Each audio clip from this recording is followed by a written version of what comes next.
Meu pai montava cavalo e ia para o campo. Minha mãe ficava sentada cozendo. Meu irmão pequeno dormia.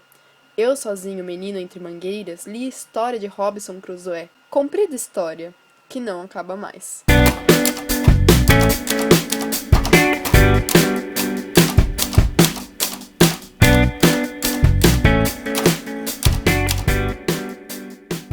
Uma história comprida e que não acaba mais. Será que essa não é uma caracterização negativa que se incutiu na cultura popular e nunca mais saiu?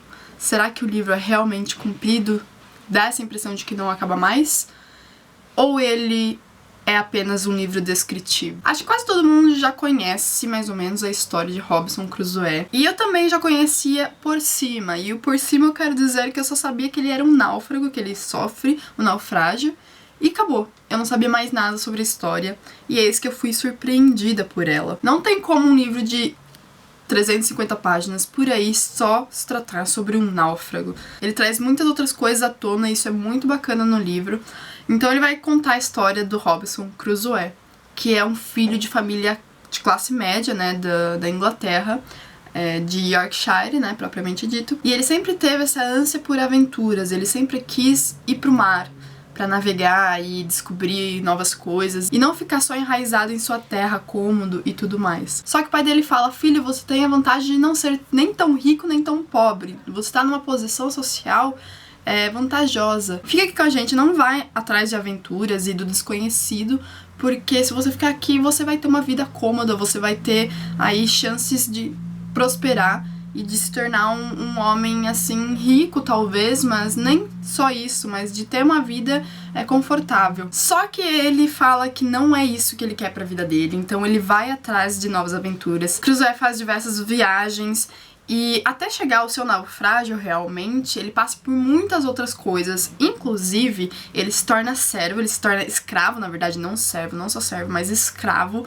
o que é muito interessante aqui no livro, ver como ele se torna escravo e como ele planeja a sua fuga. E também ele se torna um dono de engenho aqui no Brasil. O que é sensacional, assim, no sentido de você, como brasileiro, querer saber mais sobre o que o inglês pensava, né, sobre a sua terra, sobre a sua colônia, né, sobre o seu país quando colônia.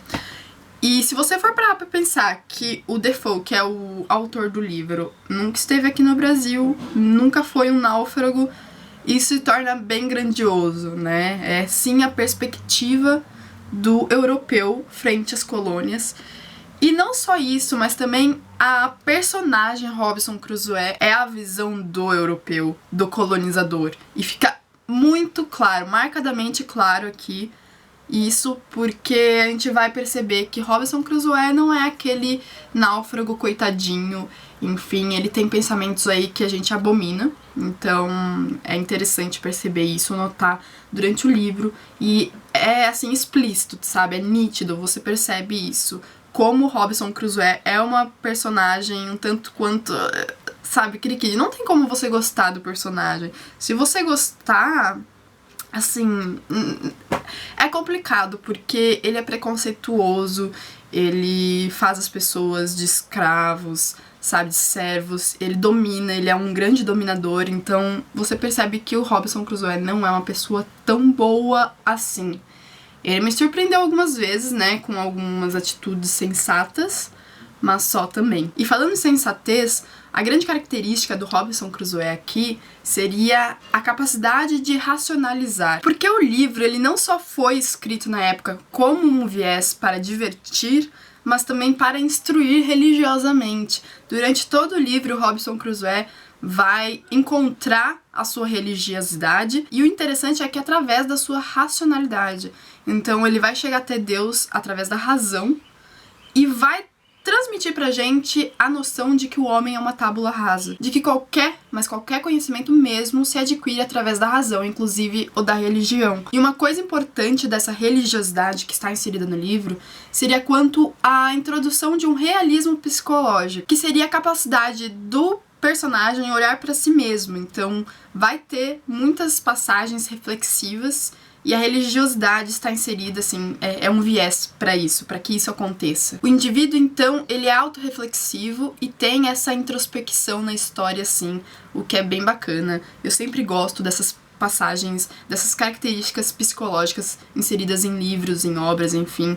E eu acho super importante que elas estejam presentes numa obra. Então, sim, eu vou concordar em partes com Drummond quando ele disse que essa história é comprida e que parece que não acaba mais, porque ele é muito descritivo, tem muita descrição mesmo, e eu acho que essa é a característica que faz as pessoas não gostarem tanto assim dele, do livro. Porque, principalmente no começo, quando ele tá se adaptando à ilha, ele vai descrever quais são as atividades dele, como que é o espaço onde ele está inserido. E aqui a gente tem duas características muito importantes, que seria a questão do tempo e a questão do espaço. O tempo aqui é marcado através das atividades do Robinson Crusoe. Então, no começo, quando ele quer explicar bastante quais eram as atividades e tudo mais, quando é uma novidade para o leitor, isso se demora, sabe? São descrições muito demoradas e muito longas, então parece que o tempo também fica muito longo pro personagem, o que é muito interessante. Depois, com os anos, quando ele para de descrever tanto assim, você percebe que ele já está acostumado à ilha e à sua vida, né, cotidiana, então por isso o tempo passa um pouco mais rápido pra ele e também pra gente. É muito interessante ver como o tempo transcorre através da narrativa e através do que ele narra como atividade, né, no cotidiano, no dia a dia dele. E também a gente pode perceber que o espaço não é muito bem demarcado pra gente. Ele só vai falar do espaço quando interessa pra ele, pro personagem e para suas atividades. Então a gente não tem, assim, um momento em que o Robinson Crusoe descreve uma paisagem bonita, linda e fica pensando na paisagem. A gente tem o espaço sendo mostrado pro leitor enquanto interessante para as atividades dele, enquanto, sei lá, aquela palmeira era boa para ele fazer um barco, uma canoa pra ele, e é isso que interessa e é isso que ele vai falar somente. No geral, esse livro fica ecoando na cabeça e eu acho que quando isso acontece, quer dizer, né, significa que o livro é importante, foi uma experiência importante na sua vida. Então, eu não sei ainda se ele é meu favorito, se ele é um dos favoritos, né, da minha vida, mas com certeza eu gostei bastante do livro. Apesar dessas passagens descritivas que são extensas demais, eu gostei bastante. E, enfim, foi uma experiência muito válida. Eu indico muito pra quem gosta desse tipo de leitura, né, com aventuras, com naufrágios e...